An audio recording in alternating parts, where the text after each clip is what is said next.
Good morning. Thank you sa mga nag-alala sa akin.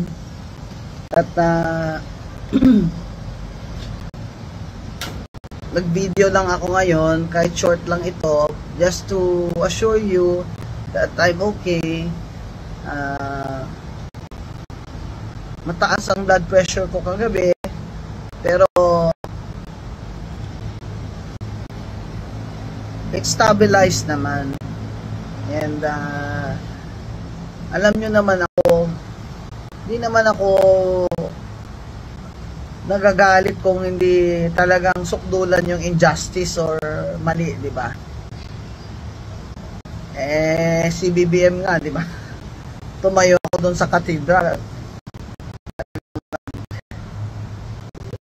Pitch ako doon na walang pahinga.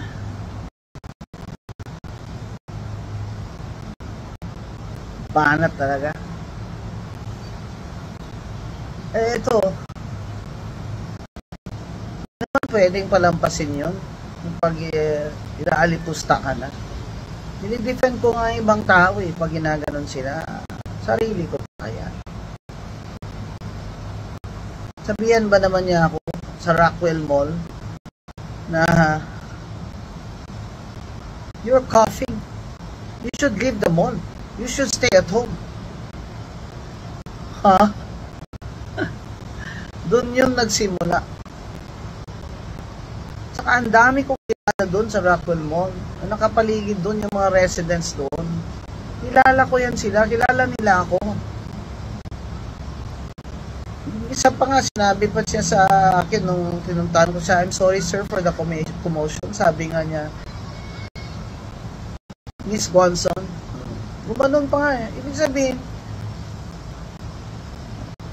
napahiya talaga ako doon sa ginawa ng taong yun. Sabihan ka ba naman,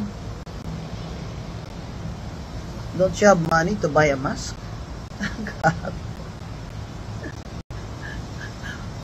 Bawal pala sa kanya kahit umubo ka lang minsan. Kahit nasa public ka, Rockwell Mall ka.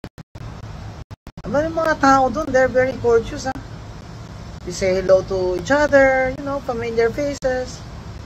Obviously, hindi siya taga doon. Later we found out, hindi talaga sila taga doon. Kasi nung nasa police station na sila, syempre may mga ID na sila. Nagreklamo po talaga ako sa police and filed the case for unjust fixation and grave oral defamation last night. Kahit gabing-gabi na I wasn't feeling well and I'm tired and I had no dinner. So I ate one mushroom pie and a bottle of water. But I'm okay now. I want to just to let you know that I'm okay. I'm just resting today. Ako tomorrow out of town pa ako to give a speech to the Philippine Institute of Certified Public Accountants. And please watch my video in PGMN, Peanut Gallery Media Network, and subscribe to my YouTube, Queen of Bardagulan. Kasi yung sa YouTube ko po, I will post my full video telling you what happened. Kasi many people naman na kontra sa akin, they're taking advantage of this to malign me. Pinapaalala ko lang po sa tumuha ng video na bawal po talaga sa batas yun. Kaya pinagbabawal yun sa Rockwell Mall. You have violated my right to privacy and that is a criminal offense. Kaya sana po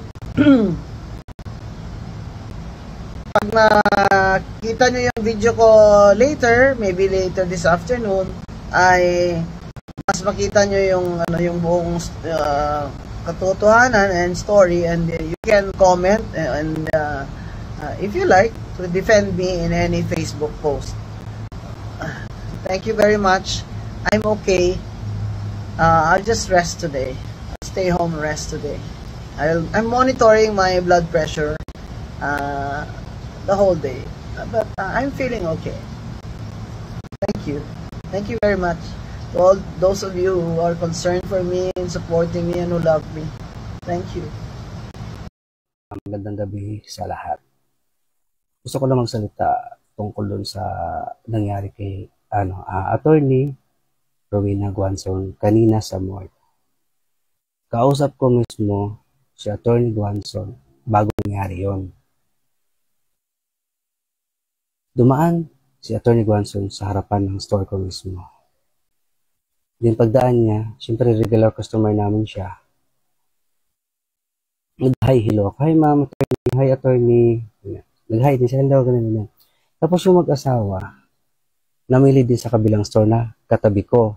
Siguro yung layo, 1.5 to 2 meters yung layo. Ito yung lalaki. Ito yung asawa ng babae. Magkatapat sila. Nakatalikod siya kay attorney Guanzon. Si attorney Guanzon habang kausap ko nandito, malayo. Ganito. Ngayon, pagkatapos namin mag-hilo ni attorney, umalis na siya, pero bago siya umalis, napaubo siya. Pero ang ubo, may bit-bit siya, nahirapan siya, may bit-bit ka siya. Ngayon, nung umubo siya, hindi malakas ang ubo niya, gaya ng sinabi nila, malakas daw. Hindi.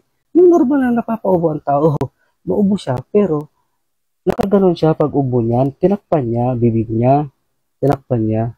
Ngayon, habang umuubo siya, mahina, hindi malakas, normal. Itong lalaki nakatalikod, si Attorney Guanzon, habang umubo, palayo sa kanila pagkatapos mag-hilo namin ganyan.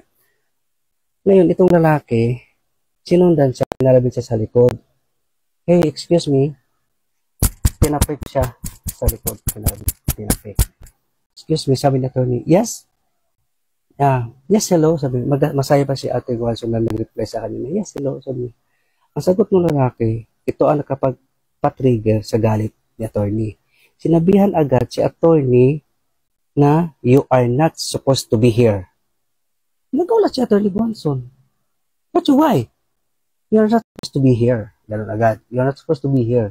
Then tungkol sa ubo, pinag-usapan ganyan. So the rest, yun na. Siyempre, sumabog na yung galit ni attorney. Kilala mo ba ako? Ganyan.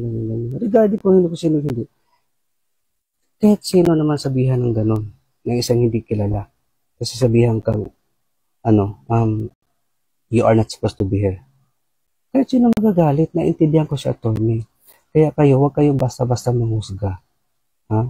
Hindi magandang ginawa ng lalaki. Ako mismo, 3 kami sa harapan. Pero sa harapan ko mismo nangyari. Sinabihan si Attorney Guanzon ng ganun. Huwag kayong humusga kaagad. Kasi di nyo alam ang totoo.